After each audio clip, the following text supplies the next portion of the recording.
What's up everyone, welcome back to our channel. In today's quick video you're going to see how to find draft videos on YouTube. So it's pretty easy.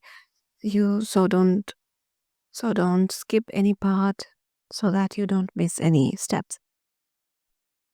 So open up your YouTube app. Start by opening the YouTube app on your Android device. You can find the YouTube app icon on your home screen or in the app drawer. Like let me show you.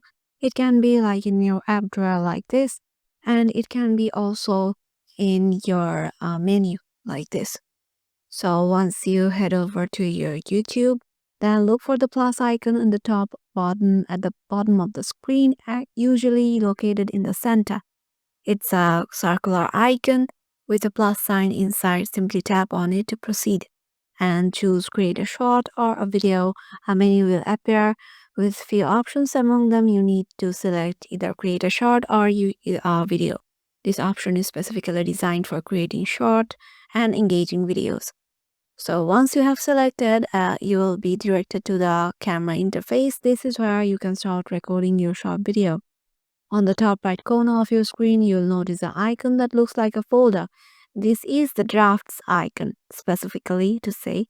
Tap on it to access your saved drafts. After tapping on the drafts icon, a list of your saved drafts will appear on the screen. You can scroll through the list and tap on any one of them to continue editing or finalizing your video. So yeah, this is the way with which you can just find your YouTube shorts or YouTube dropped videos. Hope this video will help you out, and we will see you in the next video.